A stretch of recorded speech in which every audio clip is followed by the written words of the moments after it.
What's up everybody, Brian Tong here, and if you're looking to learn about Slack, you came to the right place, or if you're already a Slack pro and you think you got this, you might be able to pick up a few things, and if you just came here to hang out, hi! Now, I'm sure you've heard about Salesforce acquiring Slack and all the big things that they're doing together, and if you haven't, stop what you're doing and watch my breakdown of it right here. But today, I'm gonna teach you how to use Slack, and we are really going to break it down. Now, there's a lot you might not even know about it, so we're gonna start out with the basics and spell it out for you, okay? S-L-A-C-K. Slack. Oh, you thought I was kidding, didn't you? Well, Slack is a messaging app for business and has transformed the way organizations communicate. It's efficient, it's direct, it's fun, and it also makes emails feel slow and archaic now. So let's just jump into it and first launch the Slack app. But right now, we're looking at the app, and this is straightforward, but really this app is broken into two parts. The sidebar on the left, where you can access all of your conversations in Slack, and these can be channels you follow or direct messages with specific people. And then the right side is where all your actual messages and conversations appear. Now, when a channel's name is bold, that means you have unread messages in it. And if you see a badge, that means someone has mentioned you and you'll probably want to jump in and respond. And if you want to write a message to start any conversation, you can use the compose button. But let's really get into the app, and really the secret sauce of Slack is all about channels. A channel is a dedicated space that brings the right people together for a project, and a channel could focus around a new company initiative. It could be about any topic, like people who like sneakers at your company and just want to talk about sneakers. Or it could be a specific team, so let's say a channel could be just for the video production team at your company. Channels, these are focused around specific topics, so you can join and leave them as needed, and you'll also have direct messages, and these are what they sound like. They are direct, private messages with one or more people. I know that's tricky. Now, ask your boss to approve that vacation time, or I could get Ricky to sign off on the jokes in my script for the latest video. You can do that all with a direct message. Okay, let's start by composing a message now. Go up to that compose message icon and click on it to write and send a message to either a channel or a direct message. Messages will automatically be saved in your drafts in the sidebar until you send them. You can also have fun in Slack with different formatting, like using bold or using italic text or putting your thoughts out as bullet points. You can use mentions to get that specific attention of a specific person in a conversation.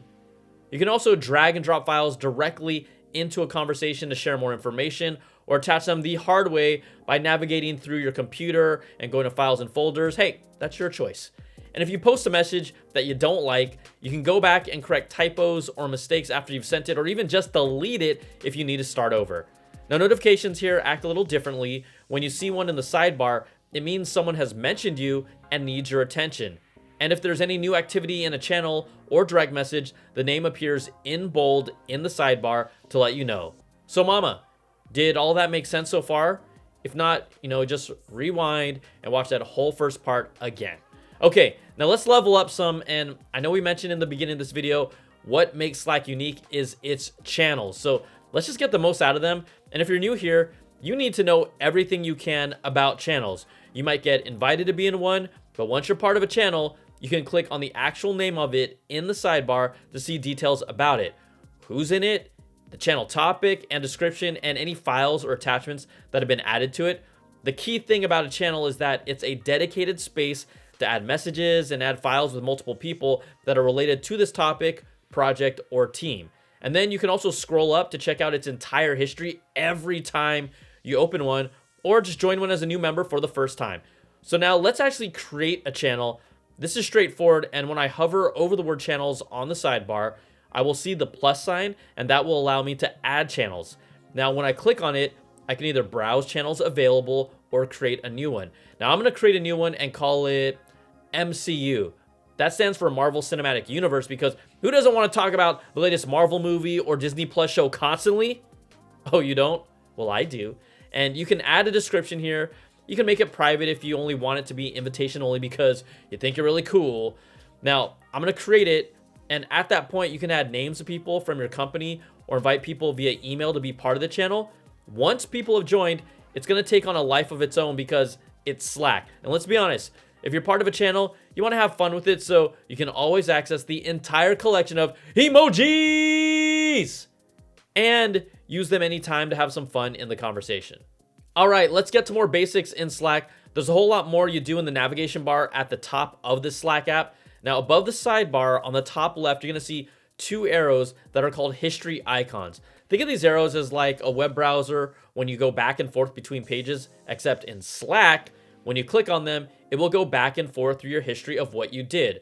Whether it was sending a message, checking out a conversation, or creating a channel. And if you click on the clock icon, you can revisit all of your recent actions. This is your history of actions in Slack. Now, you can't miss the search bar on the top, and it does what you think it does. It will search your entire conversation history in Slack to find relevant messages, files, channels, and people you're looking for to get work done based on what you search. And everyone, hey, we all need help sometimes. So click on the question mark icon to the right of the search bar to access help and learning resources directly in the Slack app. But I think some of the power in Slack here is also in that top right-hand corner where you see your profile picture or icon, because when you click on it, there are two really important features. One of them is the first thing you see. It's called update your status. And guess what? You can update your status here by typing in something like grabbing a bite to eat at Shake Shack. But then there's other pre-made options you can choose, like in a meeting or commuting. And once you set your status, you can select the amount of time that you think you'll remain at that status before it clears. So it can be anything from 30 minutes to a few hours or even the next week. Plus, you can also pause your notifications once you set it, because we know that Slack is this constantly living and breathing thing.